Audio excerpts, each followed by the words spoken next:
welcome to the No Spin News tonight from Washington, where I am reporting. I'm going to the Charlie Kirk Presidential Medal of Freedom ceremony after I finish taping this broadcast. And then tomorrow, Wednesday, 8 p.m. live, Kennedy Center in D.C., the Three Americans for a big town hall. That should be interesting. And whenever I come down to the nation's capital, I got a million things to do, running around and all that. But we're happy to be here. And I am going to the ceremony as a reporter. I am going to obviously watch and listen and all that. I will have that report for you tomorrow on the No Spin News. So tonight we're going to lead off with talking points on reaction to President Trump's historic success by getting the Israelis and the Hamas people to stop killing each other for at least a little while.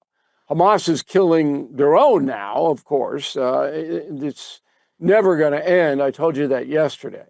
It's no magic wand, but 20 human beings are free. And I believe the bodies of the other hostages, 4 have already been released. I think the rest are coming. But President Trump did a good job here. And anybody who denies that is not being truthful. However, the progressives are not going to change their view of Mr. Trump. They are going to continue to hate him. So how do they handle it? That's what we're going to report on tonight. And I'm going to run it down for you in a very methodical way. But you need to know there's vengeance in the air. Why? Why would there be vengeance in the air against President Trump? Because he's making the Trump haters look bad. He's tearing apart the progressive movement. You heard nothing from Bernie Sanders, nothing from Elizabeth Warren.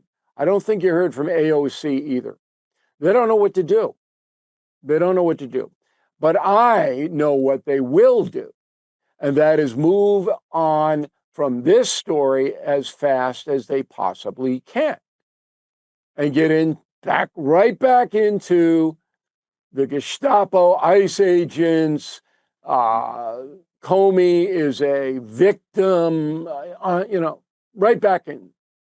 And that's going to happen with lightning speed. It's already happening in some of the more hysterical progressive precincts. So I'm going to pick on this guy, John Legend, and I don't really want to, because he's not anyone of, I don't know, he doesn't have any sway over any of us. He has no power. He's an entertainer. He's a singer. John Legend.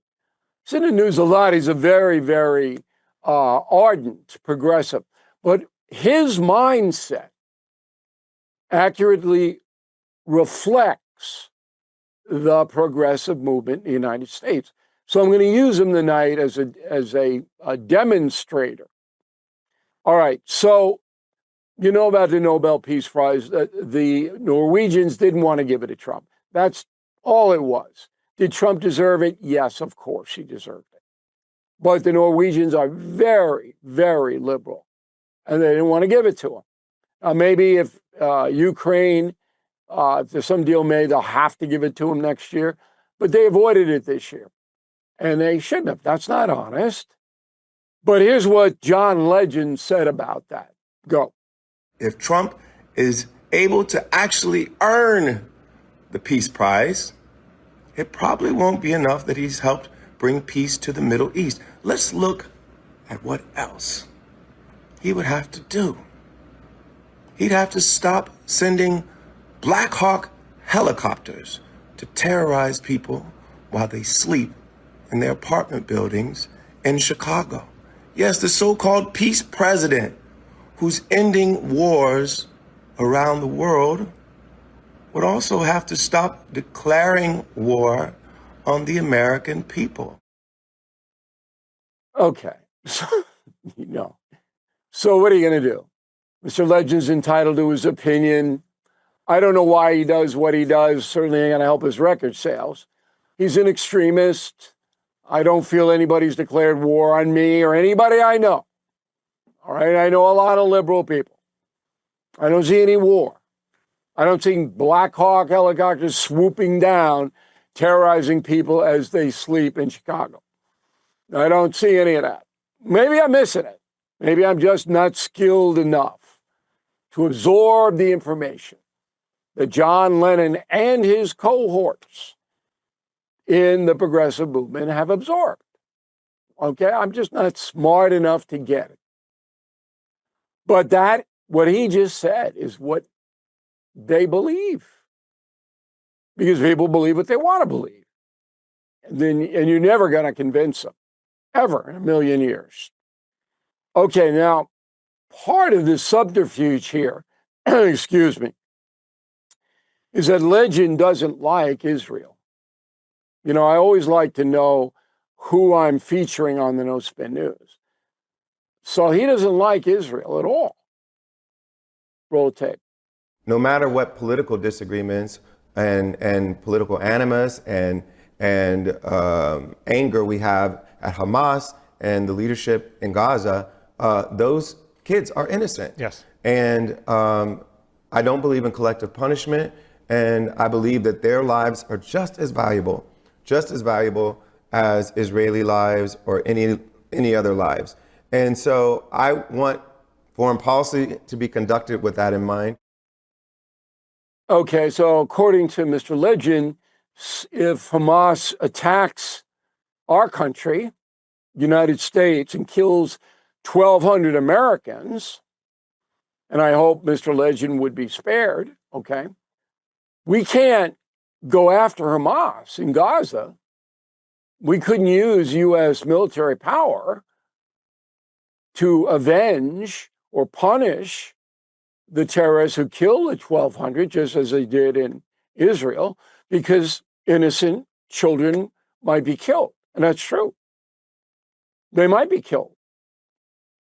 But you don't do anything? What do? John Legend doesn't know. The brutal truth is that Israel defeated Hamas and downgraded its leadership and created a lot of problems for that terror organization. But in the process, 50,000 civilians, that's my estimation, were killed in that war. And whose fault is that?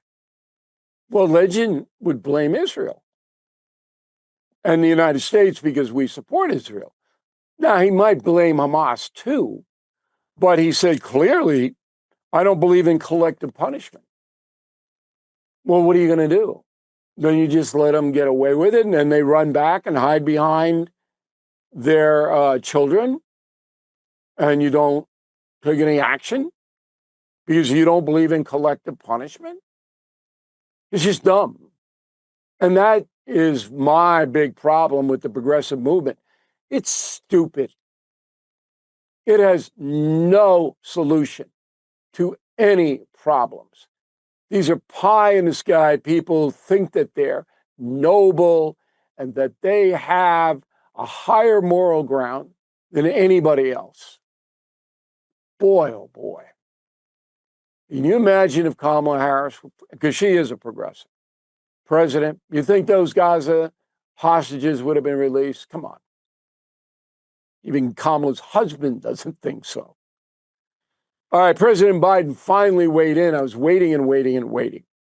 And George W. Bush hasn't said anything. Bill Clinton did. All right, Bill Clinton issued a very strong statement in favor of Donald Trump's actions. But Biden was late to the table because his crew had to get around. They had to write it. They had to debate it. He had nothing to do with it. And here's what he says, quote, my administration worked relentlessly to bring hostages home, to get released to Palestinian civilians and end the war. I commend President Trump and his team for their work to get his renewed ceasefire deal over the finish line. Now, with the backing of the United States and the world, the Middle East is on a path to peace. Maybe. I don't believe it's on a path to peace, but I believe the situation is a lot better now than it was. Now, what about Biden's administration? They did try somewhat, but failed to get the hostage released. I was involved in that.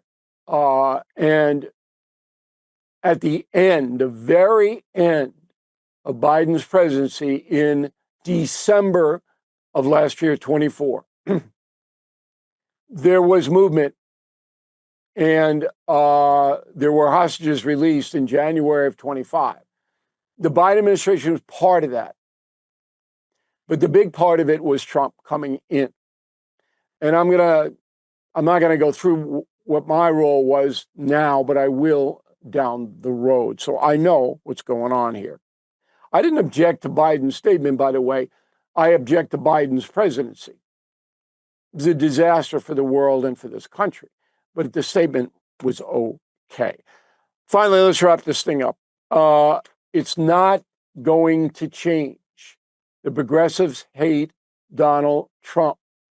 The liberal media, which is about 80% of it, is not going to change its posture unless something like CBS happens, where company is sold. CBS was sold, new ownership. Disney, NBC, CNN, they're going to stay the same essentially. And that's the memo. America is more dangerous than ever with violent crime on the rise. While you could rely on a firearm, using deadly force today can land you in court, costing you years and your life savings. Trying to prove you acted in self-defense. FBI data shows 99.9% of all altercations do not require lethal force. That's why smart Americans are turning to Byrna. Proudly made in Fort Wayne, Indiana, Byrna's less lethal self-defense launchers are trusted by law enforcement, private security, more than 600,000 citizens. Byrna launchers fire kinetic rounds and powerful tear gas or pepper projectiles, able to stop a threat up to 60 feet away. No background checks, no waiting periods, delivered right to your door. Take control, be ready. Visit Byrna.com today. That's BYRNA.com, or head to your local Sportsman's Warehouse. All right, let's bring in a guy who is monitoring the media. I didn't have a lot of time to do that last night because I'm unbelievably busy. Tim Graham is the executive editor of NewsBusters. He's a friend of this program, and I want to let everybody know that Tim has really helped us out. So I got a sheet in front of me. I want to talk about this Mary Bruce, who is a chief White House correspondent for ABC News. I did not see this, but apparently she was doing what while reporting on the Gaza situation? Well, she can't give credit to Trump. Mary Bruce was well known to us for somebody when Joe Biden was president. She was always just glorifying everything that he did. Now they have to both sides everything. You know, this yesterday, most of the networks, this was a day when you saw so much touching video of reunions and of these hostage families. And so obviously this is something Donald Trump caused. So this was about the best press day Trump has had, but somewhere in there, somebody's got to not let him get all the credit. Sometimes they tried to balance it out and said, now let's go to the Palestinians and their happy reunions. Well, but to some degree, there is a difference between the two sides, right? Is that most of these Israelis were captured at a concert or something. A bunch of the Palestinians that were in prison for violent crime. So I think you can't really balance those two out. Okay, and you think that Ms. Bruce tried to do that? Apparently the anchor Muir had to interrupt her a couple of times and bring her back down to earth. Yeah, and that's really interesting because, again, usually you don't correct your reporter, you know? And I think I think a day like this is a day when you want to stay positive. You you could sit here and say, well, we're not sure that this ceasefire will hold. You can be pessimistic about whether Hamas is going to actually disarm. But on a day like this, when people have come out after more than 2 years in a horrible hostage situation, where they were tortured or starved or, were kept in tunnels, hadn't seen the sunlight. This is it's a good news day.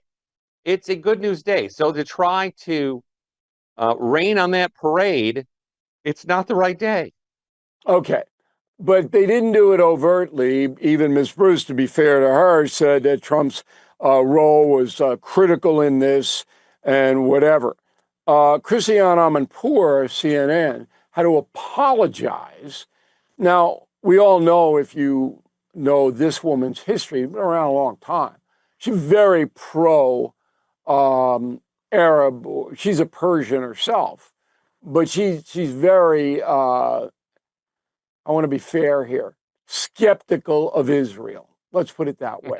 So what did she That's very nice. apologize for? Yeah, I'm trying to be fair, Tim,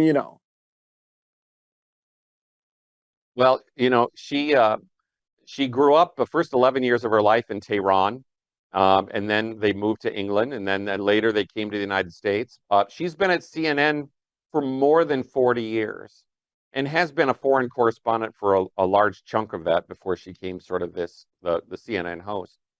Yes, we have chronicled numerous times, and especially since October 7, 2023, where she's very solidly come down on the Palestinian side of things. And this was certainly true yesterday, where she was so out of tune with the way the day was going that she actually said that the Israeli hostages were probably treated better than the average Gazan. Again, tortured, starved. Many of them ended up dead. It was just astonishing. As I reported yesterday, CNN ordered their talent, their air talent, not to bash Trump on this story. That was a direct order given by Robert Thompson, who's in charge of CNN. So Amanpour kind of got around that by not mentioning Trump, but trying to make a comparison, as you just said, an equivalency between how the Gazan civilians are treated, with the heavy hand of Israel, of course, as opposed to how the hostages who were kidnapped are treated. But she did apologize, and that's because she wants a paycheck, right? Yeah. It's a little bit like, if we can imagine, you remember, some of us remember 1973, 74, when the Vietnamese, the American POWs came home from Vietnam. And you imagine some anchor man saying, well, I'm sure our American POWs were treated nicer than the average Vietnamese. I don't think that would have been received well. And it was really just a terrible and tone-deaf thing to say. She was asked about just the situation on the ground, that sadly the Western journalists weren't given enough access to go into Gaza and bash Israel, like they didn't bash Israel when they didn't have perfect access. Well, look, CNN has lost most of its audience and credibility because of its stance hating Trump and propping up the progressive movement. There's no doubt that that has happened. Let's look to the future. So my analysis is this ceasefire between the media and Trump is going to be lasting maybe 36 hours, and then we'll be back to ISIS, the Gestapo, and the John Legend crew will then get back to what they do every day. You disagree with that? No, I think that their standard mode of operation is, yes, Trump is evil, and anybody trying to, enforce the immigration laws is evil. It's very strange that law enforcement is like an evil force, but that is where they go. Now, the only way they don't do that domestic stuff again is if some of the ceasefire doesn't go as well as we would hope. And in that case, then they might say, well, for Trump, this is all coming apart. I mean, we have seen, over 10 years, this whole pattern of network news coverage of Trump is usually 89, 90, 91, 92% negative all the time. It was negative coverage of Trump on the networks after he was shot. So we can always predict that they're going to return to form and be Yeah, negative about Trump. I agree. I think that the public, though, knows what the game is now and doesn't have any effect on anything other than the real dumb people who live in a bubble world, and they hear things on social media that get picked up. But the majority of American voters, they know what the game is, and they've made their decision. And the media obviously has declined in a unbelievable way. I've been in the business 50 years, and this is the end of it. I think it's the end of network and cable news. It's just a matter of who survives the longest. There's no growth anyplace. Nobody growing, and it's predictable. It's dull, and it's not fair. One more question. Trump did congratulate the media on a trip back to the United States and said, you were fair and this and that. I thought that was a pretty effective statement, but I didn't see it much. I didn't see it around a lot. Yeah, I mean, let's guess with the average people in their audience who they expect to be anti-Trump. They don't want to show a clip of Trump saying you were pro-Trump today or you were fair to Trump today. They don't want the media to be fair to Trump. They want the media to wage war on Trump. That's what they expect. And as you suggest, that's one of the reasons why polls show that people don't see the media as fair and balanced or as accurate, because they can understand that these people have a severe animus against the president. And it's going to get worse. There's going to be vengeance now because the president is succeeding. And when you succeed, and I'm the poster boy for this, they come at you as hard as they can come at you because they're so angry about that success. Hey, Tim, thanks very much. I really appreciate it. And it'll be interesting to see Charlie Kirk gets the Presidential Medal of Freedom today. What the media reaction is tonight. And I will have that for you along with the reportage of the ceremony itself tomorrow. Living on credit cards to cover daily expenses? Then you know those interest rates are brutal. Why pay 20% or more to the banks? Instead, call my friends at American Financing. With mortgage rates in the fives, they can help you keep your hard-earned money right in your pocket and out of the hands of credit card companies. Right now, American Financing is helping homeowners save an average of $800 a month by using their home equity to wipe out high interest debt. There's no upfront fees, no obligation, just a 10-minute call to a salary-based mortgage consultant. Plus, if you start today, you can delay 2 mortgage payments. That's more cash in your hands right away. So don't wait. Call American Financing right now. 888-462-9557. 888-462-9557. AmericanFinancing.net/bill. When you're buried in credit card and loan debt, it's easy to put it off and say, I'll deal with it later. But here's the thing. Done with Debt has a little known strategy that can dramatically reduce or even erase what you owe. This fall, they will aggressively engage your lenders because they know rich credit card and loan companies are doing year-end accounting and cutting deals to clear debt fast, meaning you need to start with Done with Debt right now, this fall. They can help end your debt fast without bankruptcy or loans. In fact, most clients have more money in their pocket the first month. So get started while you still have time. Go to donewithdebt.com. Talk with one of their specialists for free. Visit donewithdebt.com, donewithdebt.com.